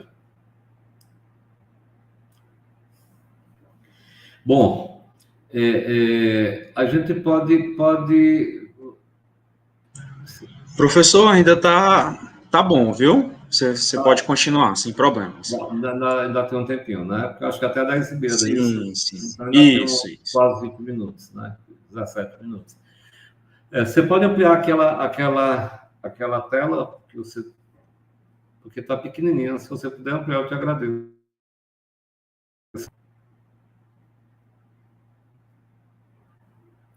Bom, aí tem as 4 dimensões do processo de pesquisa, né?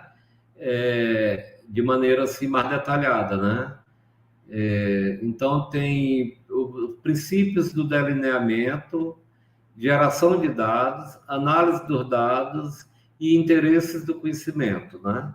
Não tem como ampliar não, né, Neto? Isso aí, para o pessoal ver melhor. Você tem como ampliar essa telinha?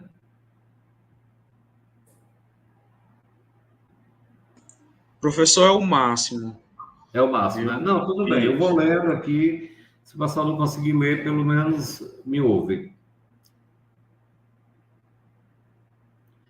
Bom, eu acho essa tela esse slide super didático, né? Porque ele aponta de maneira, assim, bem organizada, né? Exemplos. Por exemplo, nos princípios do delineamento, se a pesquisa for um estudo de caso, né?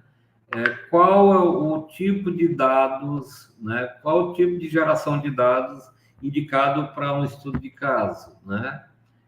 Entrevista individual, né? E aí a análise dos dados deve ser uma análise mais formal. Se, por exemplo, o princípio do delineamento da pesquisa for um estudo comparativo, né? Então, qual a geração de dados indicada? Um questionário, né? Aí a análise dos dados, né, deverá ser uma modelagem estatística, né?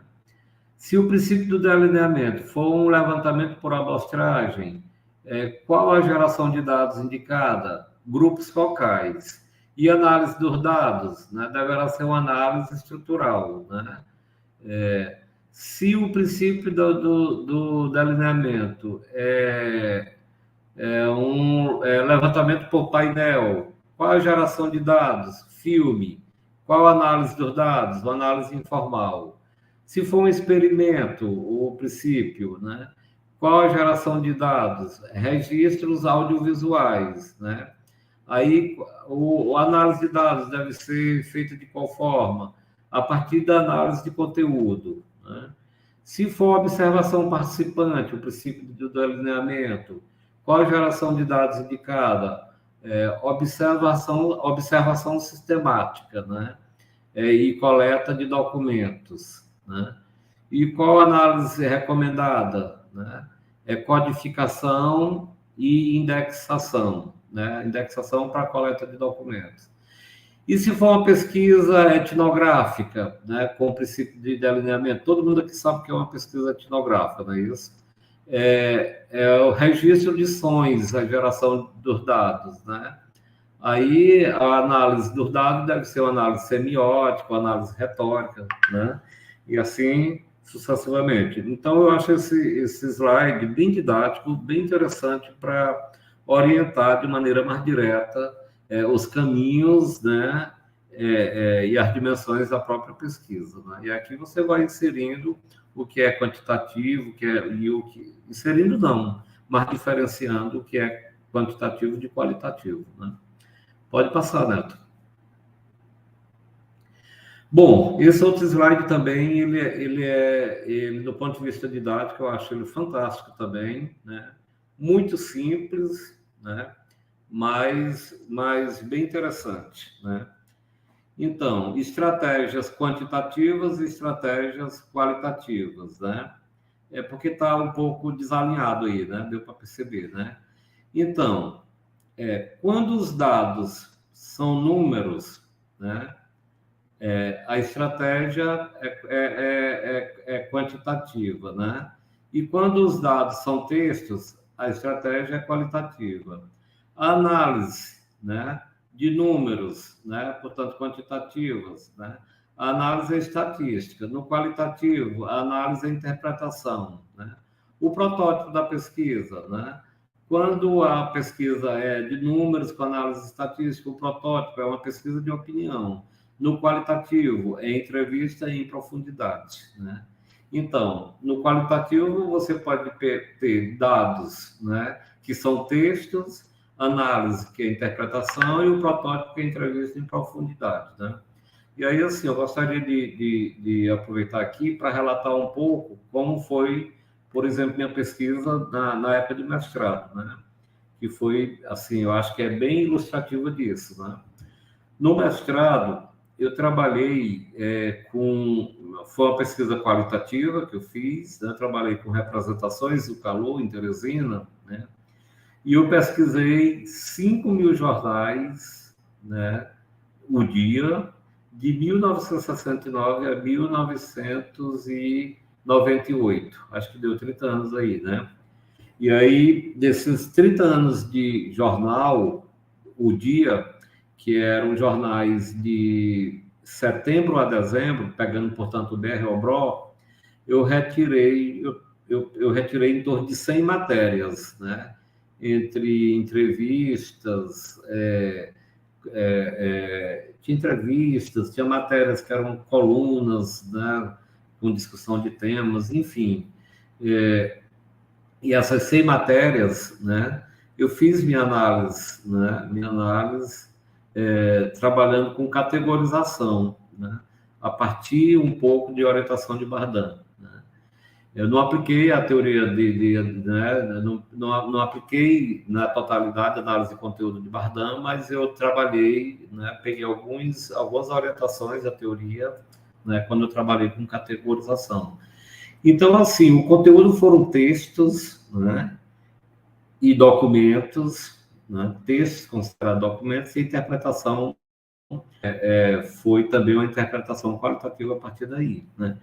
Então, acho que esse slide ele é bem didático nesse sentido, para dizer o que é quantitativo, para dizer o que é qualitativo, e para te dar essas pistas de trabalho na hora da confecção do projeto, né? Pode passar, né, por favor, ver o que é que não tem aí. Pronto, aí o NVivo, né, é um software que ele, assim, é um software muito interessante. Alguns orientandos meus, né, têm desenvolvido pesquisas, né, a partir desse software. Ele é um software que trabalha com a indexação dos dados. É bem interessante. Você faz as entrevistas, o software importa as entrevistas, né? E a partir daí você vai formulando perguntas, né? E o software vai te dando as respostas, né? Como os arquivos, né? E todas as informações dele são indexadas, né? Ele vai te dando, assim, uma série de possibilidades, de gráficos, de mapas, né? Mapas de palavras, né? Muito, muito bacana. Então, assim, para pesquisa qualitativa, eu diria que o software NVivo, ele é um software, assim, super, super eficiente, né? Quem tiver interesse pode procurar a Cleonice, né, que fez mestrado com a gente no PPGEL e trabalhou com o NVivo. É uma das pessoas hoje aqui em Teresina que eu conheço, pelo menos, né, que domina esse software, né, que está sempre se atualizando, e que, assim, para tratar dados, né, de uma perspectiva qualitativa, é o melhor que eu conheço, É um software muito bacana. Bom, eu acho que era mais ou menos isso que eu tinha que falar, né, hoje, que eu me organizei, as referências aí, né, trabalhadas, né, a toda a fala a partir da minha tese de doutorado, do texto de Bauer, né, organizado por Bauer e Gaskell, né, que se chama... Pode voltar lá a referência, Neto, por favor.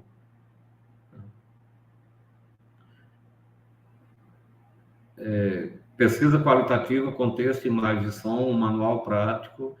Aí a teoria geral do sistema, de Bertalanffy, o estudo de geossistema de Sotyava e o livro do Trivinos, que é a Introdução à Pesquisa em Ciências Sociais. Então, toda a fala está centrada a partir do pensamento desses autores. Tá?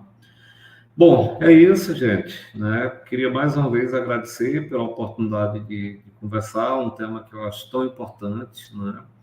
O que eu trouxe aqui são questões assim para a gente refletir, né? Para a gente discutir. Não tem nada, digamos assim, de veredito formal dado, nada, nenhuma verdade absoluta aqui. São, né, inquietudes, são questões que a gente considera importantes para o debate, especialmente para quem está se formando na graduação, quem está se formando no mestrado e no doutorado, que enfrenta essas questões de natureza, né, do método, né? São questões assim recorrentes que aparecem na vida né, do estudante, seja de graduação, seja de pós, e que ao longo da minha experiência, né, eu venho refletindo sobre essas questões. Então, né, são pensamentos, né? E aí eu me coloco agora à disposição para a gente continuar o diálogo, né, respondendo a questões, complementando, enfim, tá? Então, muitíssimo obrigado, professor Wesley, coordenador do nosso curso, pela oportunidade. Obrigado ao Centro Acadêmico por mais uma vez estarmos aqui juntos, né? E obrigado a todos e todas que estão aqui nos acompanhando nesse momento. Nós que agradecemos, professor Said, por essa importante apresentação, né, na parte 2, a discussão do tema sobre a pesquisa qualitativa, quanto ela é importante como procedimento metodológico nas pesquisas, e a sua fala foi realmente muito esclarecedora sobre a parte do método, né? O conceito de método, inclusive fundamentada nos autores, né? Como Edgar Morin e outros autores, e principalmente pelos enfoques, né, dados por você sobre a pesquisa em ciências humanas, com a descrição, né, desses métodos, importante para os nossos participantes conhecerem, né, a partir do que você abordou sobre o método positivista, materialismo histórico, a fenomenologia, né, o método sistêmico.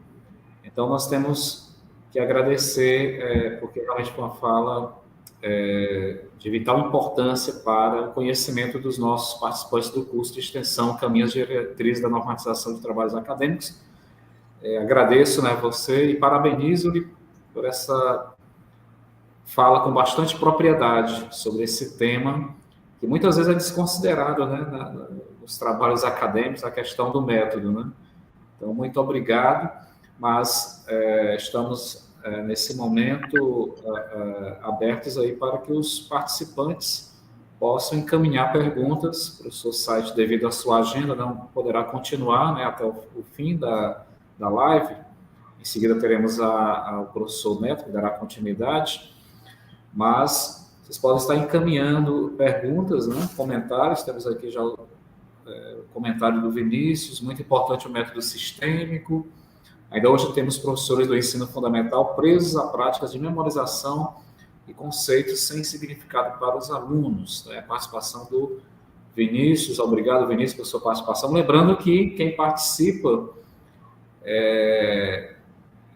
no caso dos alunos e alunos matriculados na atividade curricular de extensão 6, né? A ACE 6, conquistarão pontos, né?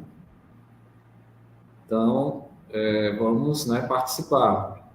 O Davi Carneiro, né, tem assim, um comentário elogiando a sua apresentação, muito legal, muito bom, parabéns, professor, e muito obrigado por compartilhar seu conhecimento. A professora Bartira também, que está na coordenação do curso, excelente aula, professor Sati, obrigado pela importante contribuição ao nosso curso de extensão. O Leandro, gostei muito. Pelo visto, o professor Sati não tem perguntas, né? Apenas as considerações, comentários com elogios. Sim, temos aqui a Viviane Maria Cima Silva, Portugal. Ela encaminhou uma pergunta. Primeiramente, parabenizando-lhe pela apresentação. E a pergunta da Viviane é a seguinte: qual o método quando se tratar de pesquisa documental? Bom, a pesquisa documental, normalmente, ela tá no contexto da pesquisa qualitativa também, né? E no slide aí eu já mostrei, né, naqueles últimos slides, né, que a pesquisa documental se enquadra também numa interpretação, né, de análise. Por exemplo, você pode trabalhar muito com análise de conteúdo também a partir daí dos documentos, né? Normalmente, assim, muitos pesquisadores não têm seguido do rigor, né, a análise de conteúdo, mas, assim, a categorização, né, categorizar é sempre uma opção bacana, sabe, Viviane? Você pode desenvolver todas as suas pesquisas. Na época, mesmo quando eu fiz minha pesquisa de mestrado, né, orientado, né, por Bardan, eu trabalhei o seguinte: categorizei, né, como as 100 matérias que eu coletei da pesquisa, né, eram 100 matérias de jornais, repetindo aqui, né, com, digamos assim, tudo ligado ao calor de Teresina, mas com temáticas diferentes, eu categorizei, né? Então, eu peguei aquelas matérias que tratavam de calor e vegetação, calor e saúde, calor e urbanismo, calor, né? Aí eu fui sempre pegando calor e mais alguma coisa. E aí separei as matérias por categorias e a partir daí dei um tratamento partindo disso, né? Então, assim, nos documentos é a mesma coisa, né? Você pode fazer toda uma interpretação, o método é interpretativo, né? É interpretativo, por isso que está na perspectiva da análise de conteúdo, né? Qualquer coisa que você queira detalhes depois, Viviane, né? Não sei se você já tem meus contatos, né? Eu posso te passar material e a gente vai discutindo mais detalhadamente. Mais uma participação, professor Sati, do Gilson Filho, né? Por excelência, a abordagem do professor Sati qualifica sobremaneira a nossa formação. O investigador tem numa exposição como esta a base para compreender melhor os fenômenos envolvidos. Então, comentário aí do Gilson Filho. Acho que não temos mais perguntas. E encaminho o professor Sati para tecer suas considerações finais. Questão aí de agenda, né? Não poderá permanecer conosco até o fim da live. Então, professor Sati, fique à vontade aí para as considerações. Mais uma vez, parabéns à coordenação, né? Porque eu acho que a coordenação já tem uma tradição, né? A coordenação de geografia com essas atividades. Acho que é um trabalho importantíssimo do ponto de vista formativo, né? Então, quero parabenizar a coordenação.